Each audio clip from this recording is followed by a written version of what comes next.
Jornal das 5, com a jornalista Vanessa Cruz. Com o Chega, há um acordo entre o PSD e o Chega para aprovar, ainda esta tarde, as alterações à Lei da Nacionalidade. Depois do chumbo do Tribunal Constitucional, PSD e Chega propõem alterações que mantêm a perda de nacionalidade como pena acessória, o ponto mais polémico, mas restringem o leque de crimes abrangidos. O anúncio de um entendimento foi feito há poucos minutos na Assembleia da República. Vamos até lá em direto. Vasco Maldonado Correia, esse anúncio foi feito pelo líder parlamentar do PSD. Já em cima da meta, Vanessa, sendo que o debate e a votação dessas propostas de alteração vão acontecer já daqui a pouco, assim que acabar a participação do Ministro da Educação no plenário, o Fernando Alexandre, que marca presença hoje na Assembleia da República. Mas indo então a esse acordo que foi então firmado entre PSD e Chega e sem o PS, facto que Hugo Soares lamenta. Hugo Soares explica que vai passar por duas questões. Primeiro, no tipo de crimes que vale ou não essa sanção da perda da nacionalidade. O Chega tinha falado ou tinha exigido que crimes como o tráfico de droga ou a associação criminosa passassem a ter também essa sanção, algo que não estava na proposta original do PSD. Ora, só a associação criminosa faz parte deste acordo, mas também na duração da moldura penal. Vamos então ouvir Hugo Soares. Os prazos foram alterados, nós diminuímos alguns desses prazos, precisamente para ir de encontro também, ao encontro daquilo que eram as posições do Chega, para podermos aprovar esta legislação. E no que diz respeito à tipologia de crimes, apenas e só uma nota, tem a ver com os crimes de associação criminosa, designadamente quando dizem respeito aos chefes ou aos líderes dessas organizações criminosas, o que me parece manifestamente razoável. Razoável é o que entende Hugo Soares, que não acredita que este acordo, que esta proposta de alteração vá voltar a esbarrar no Tribunal Constitucional, isto mesmo se o Presidente da República entender que a proposta de alteração deve ser revista pelos juízes do Palácio Raton. Diz mesmo Hugo Soares que não teria sido muito inteligente por parte do PSD enviar a proposta para aprovação na Assembleia da República se por acaso achasse que essas inconstitucionalidades que tinham sido apontadas da primeira vez pelo Tribunal Constitucional não estivessem aqui a ser de facto ultrapassadas. Vejamos como reage o resto dos partidos da Assembleia da República nesse debate que vai acontecer já daqui a pouco, sendo que nesta altura há também já uma reação por parte do Chega, reação essa que também deve acontecer no plenário.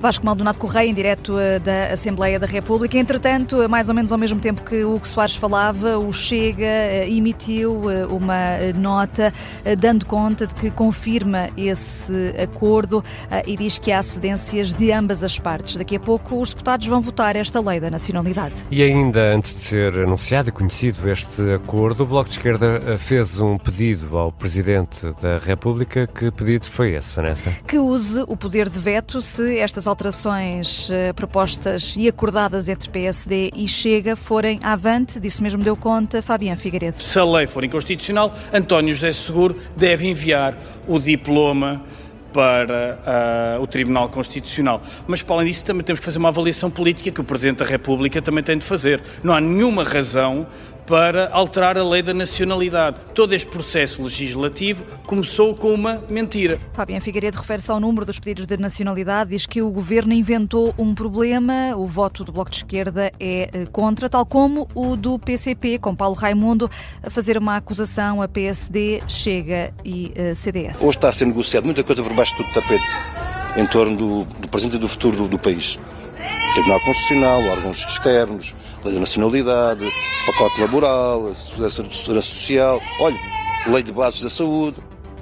Paulo Raimundo, secretário-geral do PCP.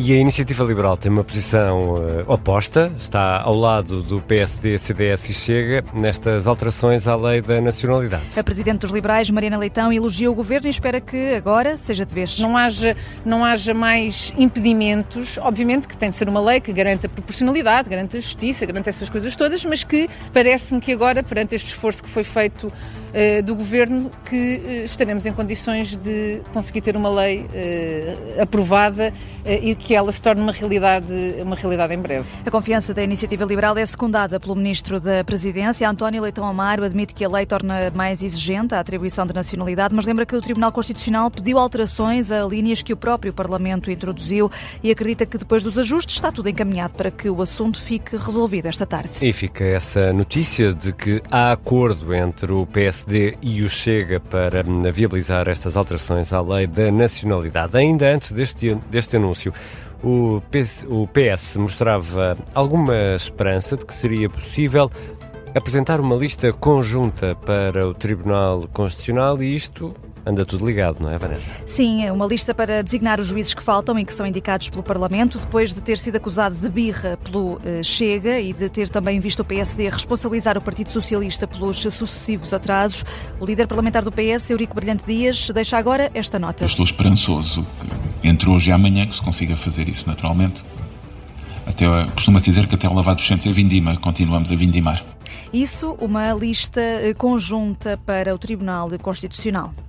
E ainda no Parlamento está o Ministro da Educação. Fernando Alexandre garante que não há qualquer perseguição do Governo contra José Saramago e dá o exemplo de outros autores comunistas estudados na escola pública. O Ministro ouviu o deputado socialista Porfírio Silva questionar a forma como os governos de direita olham para o único Nobel da literatura portuguesa. É esse histórico da direita portuguesa que, ao nível da governação, tentou obliterar José Saramago, o único escritor português nobilizado, que nos faz ter preocupações quando sabemos que há uma proposta para permitir que se termine a escolaridade obrigatória sem ter estudado esse escritor, o único Nobel português.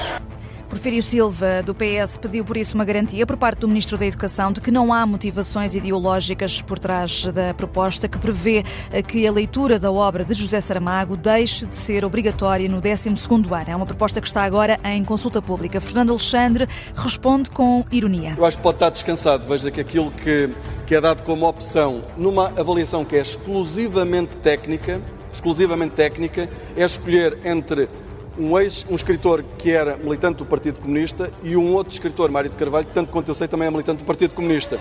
E por isso, eu estar a acusar de ideologia, acho muito estranho. Logo depois, Fernando Alexandre recebeu os parabéns pela decisão por parte do Chega. O deputado Rui Cardoso pede mais Camões, menos Saramagos. Tenho que lhe fazer uma congratulação de ter tido a coragem de ter acabado com a obrigatoriedade de se estudar José Saramago nas escolas portuguesas. Saramago era um homem que não gostava de Portugal.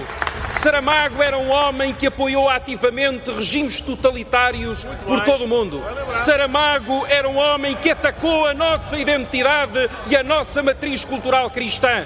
E por isso nós precisamos de mais Camões e de menos Saramago nas escolas portuguesas. É a perspectiva do deputado do Chega. O Ministro da Educação tem estado no plenário da Assembleia da República, também já falou sobre os alunos sem professor, disse até que há escolas que têm professores a mais. É um assunto que vamos também desenvolver ao longo desta tarde. E Vanessa Cruz, parece que todos os caminhos vão dar hoje ao Parlamento, onde esteve também o Governador do Banco de Portugal.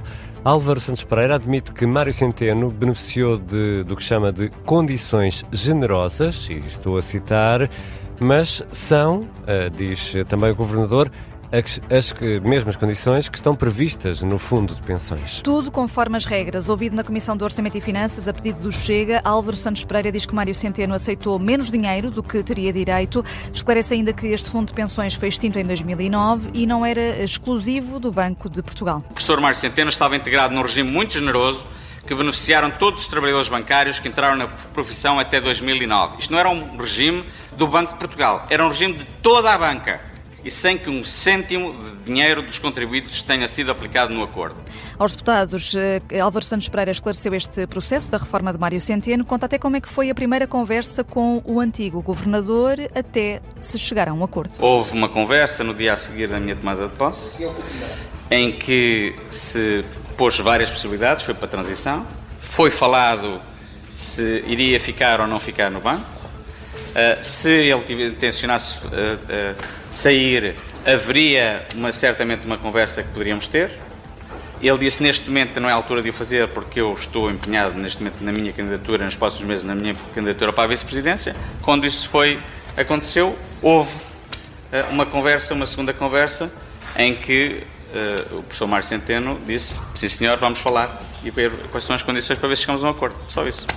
Álvaro Santos Pereira, governador do Banco de Portugal, no Parlamento, sem esconder a vontade de Mário Centeno em assumir a vice-presidência do Banco Central Europeu, acabou por ficar no caminho nessa corrida. E há outras notícias a marcar a tarde desta quarta-feira, 1º de abril.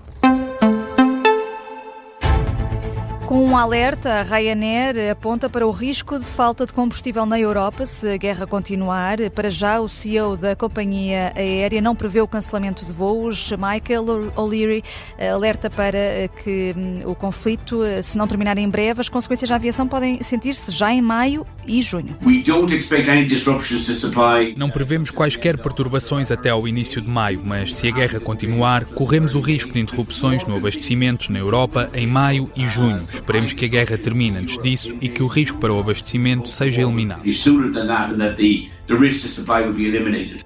Numa entrevista à Sky News, o CEO da Ryanair explica ainda que, enquanto 80% do combustível da empresa está razoavelmente bem protegido, a companhia aérea paga quase o dobro pelos 20% restantes. O Irão está disponível para ter a Rússia como mediadora no conflito no Médio Oriente. É uma informação avançada pelo embaixador iraniano na Rússia, a agência estatal do país. Entretanto, Donald Trump diz que o Irão pediu um cessar-fogo imediato e que os Estados Unidos só avançariam se o Estreito de Hormuz reabrisse. Foi uma informação avançada pelo próprio presidente dos Estados Unidos na rede social de que é dono. O Irão já respondeu para dizer que o Estreito de Hormuz não vai reabrir por pressão dos Estados Unidos e que Trump caiu num erro tático de Israel ao avançar com esta guerra. O governo português entregou ontem em Bruxelas a proposta de reprogramação do Plano de Recuperação e Resiliência. Faz esse pedido para 516 milhões de euros. O Ministério da Economia e da Coesão Territorial explica em comunicado que a ideia é assegurar que o PRR é executado a 100% dentro dos prazos e que Portugal não perde nenhum euro em subvenções. O envelope continua a ser, no total, de 21 milhões e 900 mil euros deste plano de recuperação e resiliência. E a propósito dos 50 anos da Constituição da República Portuguesa, uma revelação sobre uma deputada da altura. Durante o Estado Novo, Sofia de Melo Brainer e o marido, Francisco Sousa Tavares, desenvolveram um código secreto que a PIDE nunca descobriu. O código seria o Código de Sofia? Olha, podia ser o Código de Sofia. Era preciso, na altura, muita criatividade para comunicar, em tempo de ditadura. O filho, Miguel Sousa Tavares, diz que o código que inventaram era genial. Estamos a falar das cartas que trocaram durante as detenções de Francisco Sousa Tavares. Miguel Sousa Tavares conta à agência Lusa que chegou a ajudar a mãe a traduzir essas mensagens enigmáticas que foram enviadas pelo pai da prisão, com segredos políticos da resistência à ditadura, e que não era nada fácil enganar a PIDE, mas fazer com que não desconfiasse que havia uma chave na correspondência. E afinal, como é que era esse código? Olha, Miguel Sousa Tavares jurou à mãe que nunca divulgaria este código, continua a dizer que nunca há de contar a ninguém, mas garante que era brilhante. Fica para já no segredo este código da família Sousa Tavares, o Código de Sofia, como lhe chamamos aqui neste Jornal das 5 da Rádio Observador. Já daqui a pouco a Vanessa Cruz vai regressar às 5h30 para atualizar as notícias.